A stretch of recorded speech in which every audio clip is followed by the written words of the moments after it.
Didn't you hear me? You're fired, you worthless high school graduate.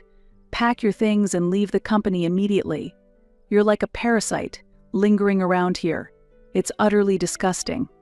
Those were the words my father, the president of the company, said to me after I had dedicated 20 years to the family business since graduating high school. At first, I couldn't believe my ears, but it was clear he was serious. He wanted to hand the company over to Preston, his adored grandson who had just earned an MBA from Harvard. From now on, Preston will be the trainee director. Don't you understand that having his high school graduate aunt around would be a hindrance? Something inside me snapped. I'll pack my things and resign today. Goodbye.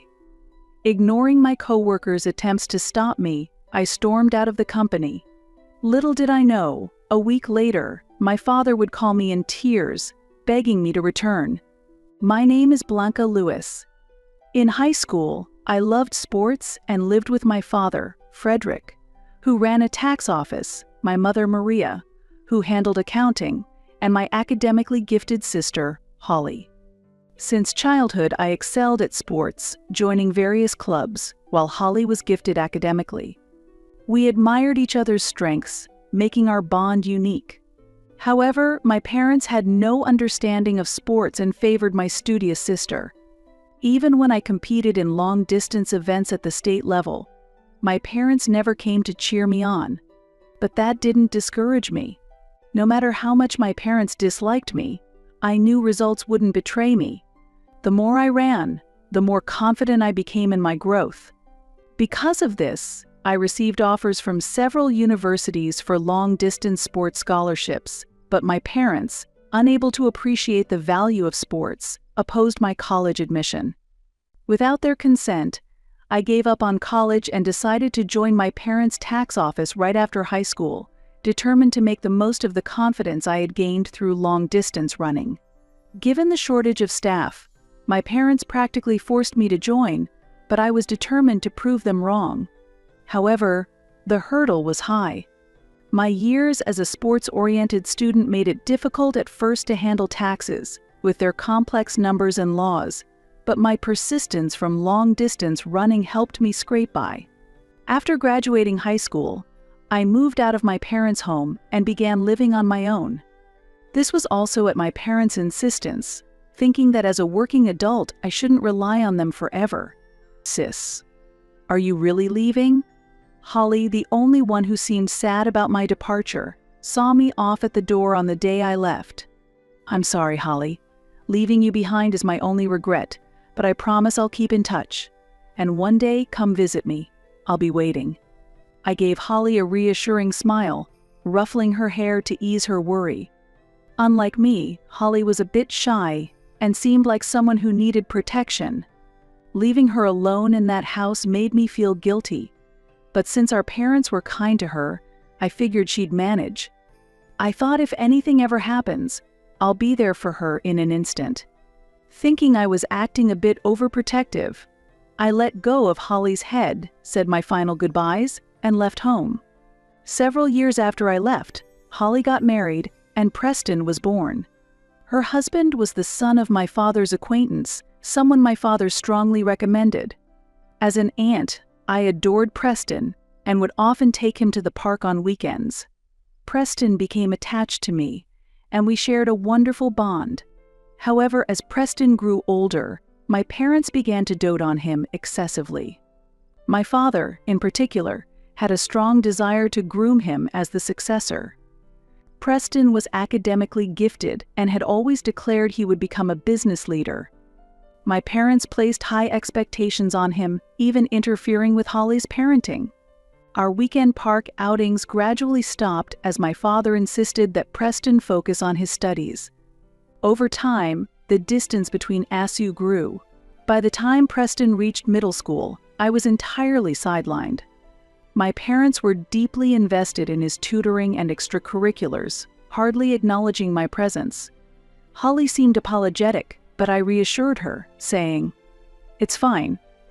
Preston's future is what matters."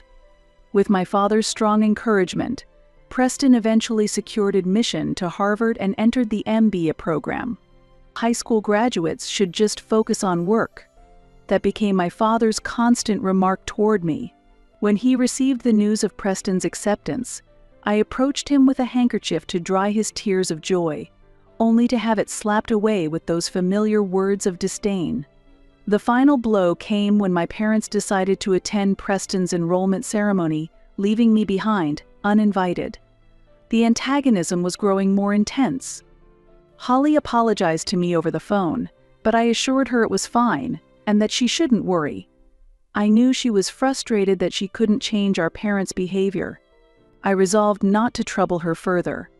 I thought that if I could someday earn my tax accountant certification, my parents would finally acknowledge me.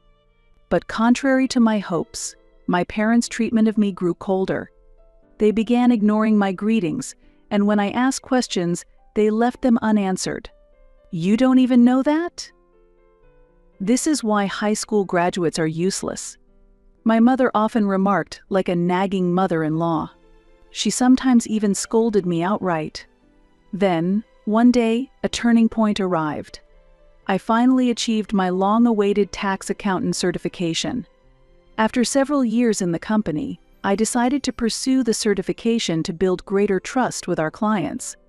To earn it, I had to pass 5 separate exams which could be taken over multiple years.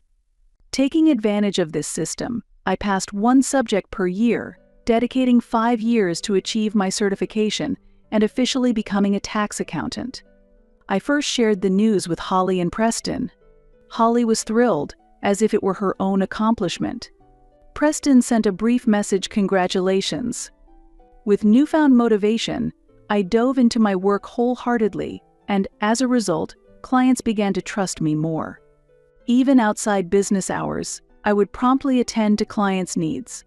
"Thank you, Blanca. I'm so glad you're in charge," they would say, expressing gratitude with smiles that became my greatest joy. I never neglected prompt responses, and I enthusiastically accepted invitations to golf and barbecues, even on weekends. "You really work hard, don't you?" While enjoying a barbecue with our clients, my colleague, Elvin Wilson, looked at me and said this. It seemed he found it unusual that I actively participated in client interactions. I just did it because I enjoyed it. Elvin, on the other hand, wasn't particularly fond of gatherings like this.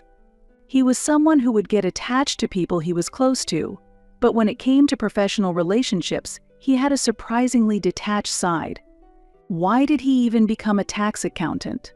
Still, that didn't change the fact that he was passionate. We got along well, and I knew he was someone I could rely on when it mattered. "What are you talking about? You're working hard too. You're here for the clients, after all. Come on, make the most of it and eat up. I've already had about 5 servings of meat. You're eating too much." Are you really a former long-distance runner? Apparently, eating all that meat didn't make me look like an ex-long-distance runner. How rude. I'd always had a big appetite, but I held back when I was an athlete, I joked. Elvin and I laughed over these light-hearted conversations, bringing our clients into the fun and enjoying the barbecue together that day. As I continued spending days like this, building connections with clients alongside Elvin, I gradually became invaluable to them, and before I knew it, I had reached the top of the company's sales. With many major clients under my belt and the growth in revenue from my accounts, my efforts had finally paid off. "You did it, Blanca. Your hard work really paid off." "Thank you, Elvin. I guess I'll have to get serious and follow your example soon." "Were you not serious until now?" I couldn't help but tease him back, but I was genuinely touched by Elvin's congratulatory words. After that, I gained many more admirers apart from Elvin. I expanded my network both inside and outside the company, and each day felt more fulfilling and rewarding. However, my parents remained the same as ever. No matter how much I contributed to the company, their attitude was that it was only natural for me to give back, as they had allowed a mere high school graduate like me to join the company. At the company's celebrations, they handed out awards to top performers, but I was the only one excluded. Once again, I was filled with frustration at my inability to change my parents' hearts. Then, I received news that Preston had graduated from Harvard with excellent grades. He had completed his MBA and was about to return home. The thought of Preston returning home brought mixed feelings. He was once my sweet nephew, but now he has become the heir, carrying the full weight of my father's expectations. Still, as his aunt, I wanted to genuinely celebrate his return. My father was preparing to have Preston join the company immediately upon his return. "Preston will lead this company into the next era," he said, moving forward with the succession plans as if I didn't exist. Holly called me, sounding apologetic. "Sis, Dad is completely fixated on Preston. I tried to stop him, but don't worry about it. Preston probably doesn't even think about me." "No, that's not true. Preston really cares about." Before Holly could finish, I hung up. Thinking about Preston brought back memories of our times at the park. Back then, I never imagined things would turn out like this. Before long, Preston returned and joined my father's tax office. For his first year, he was granted the privilege of no overtime, and my father personally mentored him. Meanwhile, I continued with my usual routine of overtime and working on weekends. Even so, I carried on with my work diligently, earning the trust of our clients. "Blanca, we're truly grateful to have you here. I feel at ease when it's in your hands." The clients' words of appreciation became my support. Then, something unusual happened. My father organized a welcome party for Preston, and surprisingly, I was invited. "Looks like your folks are finally starting to recognize you," Elvin remarked. No way. In the reception-like venue, as I watched my parents talking to Preston, Elvin, who was sitting with me, leaned over and whispered that he thought maybe, just maybe, my parents were starting to recognize my efforts. I almost wanted to believe him, after all the hard work I'd put in. With that faint hope, I looked toward my parents, and unexpectedly, my father turned and met my gaze. After saying something to Preston, he started walking toward me. But little did I know that he was about to shatter every expectation I'd ever had. "Blanca, as of today, you're fired from the company." What? I couldn't believe what I was hearing, especially at a celebration like this. I thought I must have misheard. But as I looked at my father's face, there was no trace of a joke. What did you say? Didn't you hear me?" "I said you're fired, you worthless high school graduate. Pack your things and leave the company immediately. You've been clinging to this place like a parasite. It's disgusting." I wished it were a misunderstanding, but it wasn't. He was serious. The fact that he was genuinely trying to fire me pierced through me, and the more I thought about all I had worked for, the more the anger surged within me.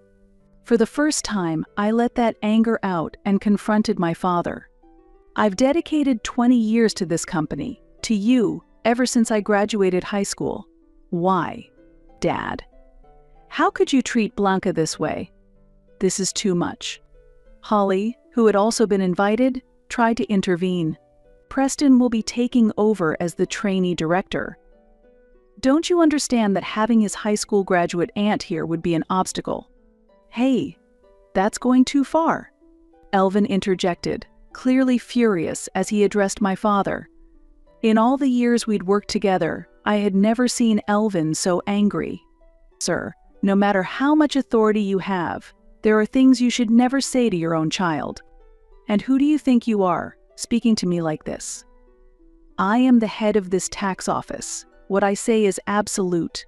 Or, would you like to be fired along with her?"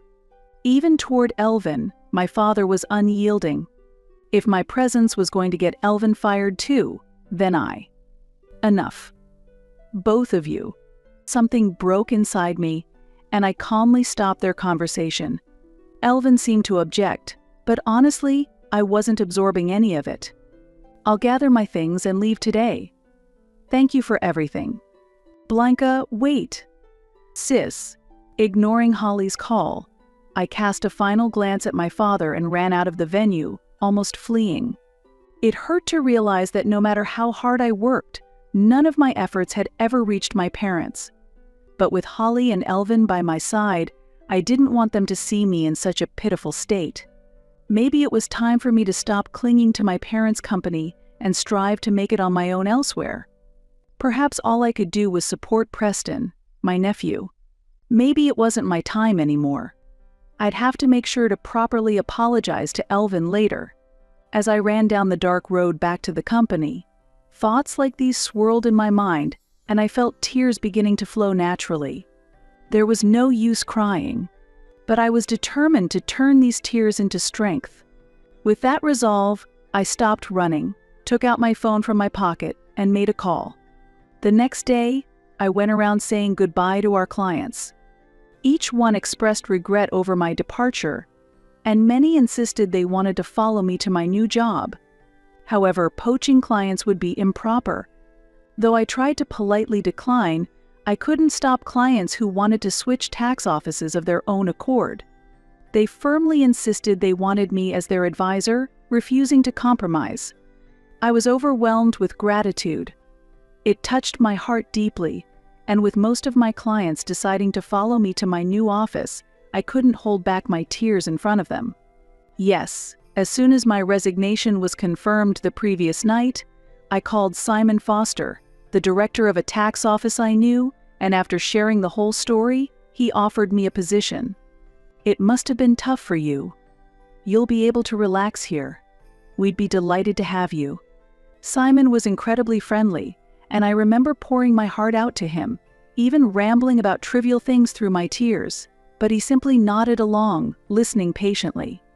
I recall how kind he was.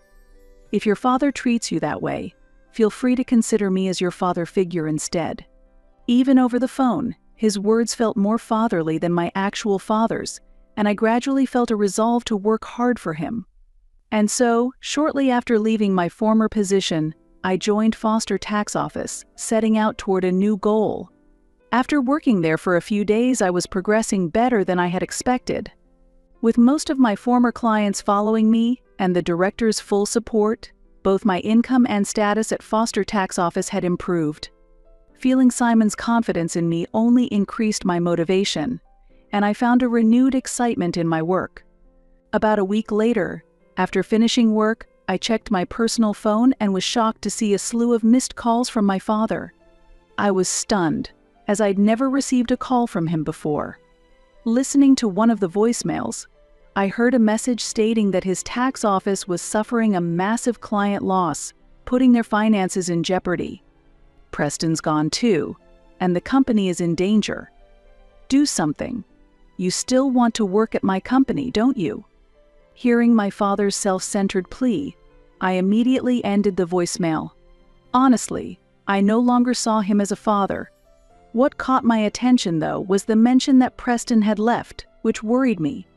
I quickly called Holly, who answered sounding completely exhausted. Apparently, Preston had submitted his resignation, wasn't returning home, and was staying at a hotel. He had grown frustrated with my father's authoritarian management style and was planning to transfer to a different tax office. According to Holly, my dismissal led Elvin and the other staff members to quit en masse. Elvin. I hadn't even reached out to him, yet he must have. Out of consideration for me. Ending my call with Holly, I stared blankly at the list of missed calls from my father on my phone screen. With both Preston and Elvin gone, and the departure of the other staff and clients, it felt like the fate of my father's company was in my hands, but I deleted the missed calls from my phone and gently closed it. A few months later, Holly informed me that my parents' tax office had gone bankrupt. Due to the client exodus and the mass resignation of staff, my parents' tax office could no longer sustain operations and ended up closing. They had just taken out a loan to renovate the office, leaving them with substantial debt. With my father's reputation tarnished, it's unlikely any tax office in the industry would consider hiring him. I heard from Holly that my father now spends his days working labor-intensive part-time jobs, while my mother struggles with part-time retail work, scraping by as they try to pay off their debts. Well, I would have liked to say I heard that from Holly, but surprisingly, it was someone else who filled me in on my parents' situation. It was Elvin. Elvin, your whole vibe has changed, hasn't it? You look like a CEO now, and your suit looks a lot more expensive than before. Hey, you noticed? Actually, I won the lottery. $10 million. $10 million? Shay, keep it down. You keep it down too. When Elvin suddenly reached out and appeared before me, I was completely taken aback as he casually mentioned winning the lottery. He started off proudly, but soon his tone softened as he continued. The truth is, I used those winnings to start my own firm, Wilson Tax Office. I'm the director now, and all the staff from your father's company asked if they could join me. I think I finally understand what it means to be admired, like you are. Elvin. Living it up would have been nice, but I saw how hard you worked, so I couldn't just take the easy way out. So I became a director to take care of everyone properly and work alongside you, shoulder to shoulder. You're already a pretty respectable director. It's almost annoying that you're not acting like yourself. And working shoulder to shoulder? You're higher up than me now. Elvin, of all people. But I have to say, I don't dislike you. Falling for me, aren't you? I almost wrapped my arm around his shoulder to put him in a wrestling hold, but I decided against it. Instead, we put our arms around each other's shoulders and laughed together, looking forward to what life held for us. Afterward, I let Holly and Preston stay in my apartment while they recovered, keeping an eye on them as I continued working. As they regained their color and appetite over time, I invited them out for a meal at a restaurant one evening. There, the three of us finally had a long talk about everything. Preston shared that he'd grown increasingly disillusioned with my father's authoritarian management style and decided to resign after my dismissal. He couldn't endure the outdated practices that clashed with the management theories he had learned at Harvard. We had only been torn apart by our parents, but there was never any true animosity between us as a family. Although Holly and Preston had nothing to feel guilty about, talking about the past sometimes brought a shadow over their faces. But Holly apologized for all the hardship she felt she had caused me over the years. I tried to reassure her that none of it was her fault, but she was insistent. She was always so earnest, almost to a fault. Honestly, it terrifies me to think of what would have happened if you hadn't been there, sis. I don't think Preston or I would have regained our strength like we have. Well, I would have been devastated if you and Preston weren't doing well. But we're family, so maybe it's okay to let each other see our flaws a little more, don't you think? Sis. That said, I plan to drink a lot tonight, so take care of me if I get totally wasted. What? Wait, sis. I took a deep swig of the beer in front of me, exhaling with a loud phew. A bit dramatic, maybe, but I didn't want the two of them to hold back, especially after going through the trouble of bringing them to a restaurant. So, we shared drinks, laughing, and promised to move forward together as a close family of three. A few days later, I helped Holly and Preston join the foster tax office, where Simon welcomed them warmly. It feels like our strength has tripled. I'm counting on all of you. Let's not lose to our rival, Wilson Tax Office. Yes, sir. Since then, Elvin, along with his team, had been building his office's reputation, and before we knew it, Wilson Tax Office had become as well known as Foster's. Following Foster's competitive spirit, the three of us became even more motivated. As a united family, we pledged to work hard for the director and for our clients, determined to give our best every day.